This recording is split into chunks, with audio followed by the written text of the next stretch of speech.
Chapter 3. Robin and the Sheriff of Nottingham. An old monk left the castle dungeon sadly. They were going to hang this poor boy next morning, and there was nothing he could do to stop them. He knew in his heart that Will Scarlet was not bad.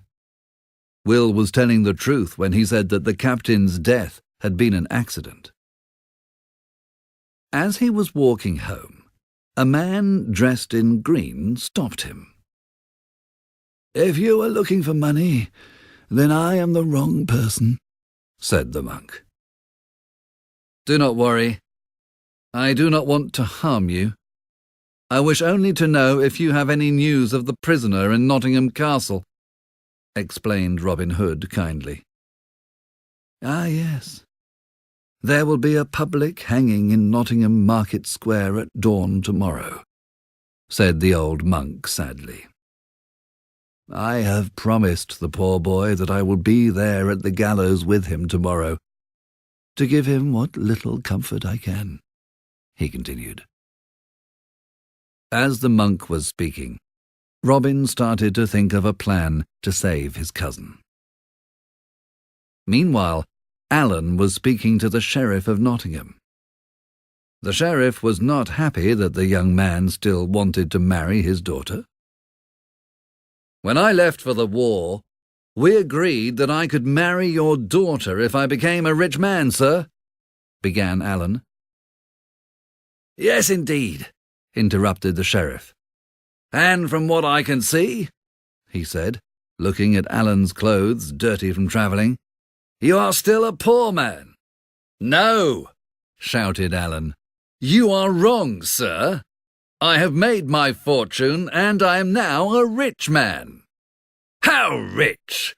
asked the sheriff immediately, his little black eyes lighting up at the thought of an even bigger offer than Sir Tristan's. "Rich enough to make your daughter happy," replied Alan. The sheriff needed time to discover just how rich Alan was, so he said, "I'm afraid that I must finish our conversation here for the moment. Tomorrow I must attend a boring hanging. I will call you soon and we can talk more." And with these words, he almost pushed Alan out of the door. The sheriff soon discovered that Alan was now a rich man, but Sir Tristan was still richer. He had no intention of letting Alan ruin his plans, so he called 3 of his cruelest servants and said, "Follow the young man who has just left the castle, and make sure he never sees the light of day again." At the same time in the forest, Robin was having a meeting with his men. They were talking about how to attack the castle the following day. For a second, Robin thought of his friend Alan. Had he convinced the sheriff to keep his promise? Just then, Much asked him another question, and Robin forgot about his friend and concentrated on their plans to save Will. Meanwhile, Alan was walking through the forest looking for Robin and his men. He was thinking about the sheriff and Christabel, and did not realize that he was in danger. Suddenly, something hard hit him on the back of his head, and Alan fell to the ground. He tried to stand up, but again they hit him, and this time he fainted. The sheriff's servants were about to strike again, when, luckily, Little John appeared behind them. His real name was John Little, but everyone called him Little John as a joke, because he was the strongest and tallest man in the country.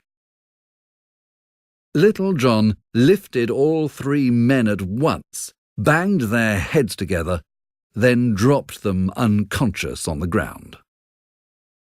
Then he lifted Alan carefully and carried him back to the camp. "Robin," said Little John, "look who I found while hunting a deer for tonight's dinner." "Alan!" exclaimed Robin. as Little John gently put Alan on the ground. When he heard that the sheriff's men had tried to kill his friend, Robin was even more determined to free Will and save Christabel from her father's wicked plans. While they were caring for Alan at Robin Hood's camp, Will Scarlet sat crying in the dark dungeons of Nottingham Castle. "Please, someone help me! Tomorrow they will hang me, and I will never see my sweet Maud again," he cried. He could not sleep, and lay in the darkness, hoping that the light of dawn would never come. At sunrise, however, Will heard the guards opening the door of his cell. They took him to Nottingham Market Square. The sheriff was there with a crowd to see the hanging. Will looked for a familiar face, but saw nobody. Then he looked at the sheriff and said, "I am a soldier. You cannot hang me like a common thief. Give me a sword, and I will fight your men till I die." "Be quiet," shouted the sheriff. "You are a murderer. You deserve no pity. You will die on the gallows, and I hope that outlaw Robin Hood will soon join you."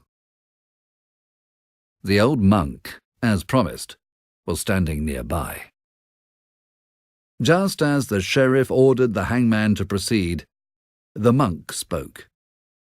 "Please, my lord, may I give this young boy a final blessing?"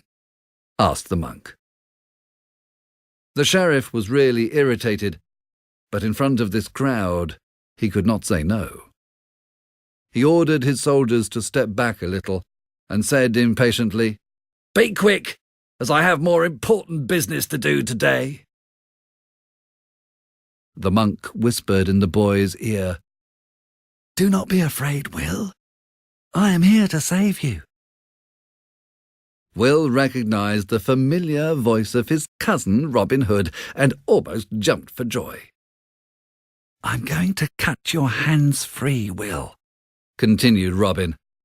"Then you must take the sword hidden under my clothes, and we will attack the soldiers." Everyone stood in silence. Then, suddenly, Will's hands were free, and he was holding a sword.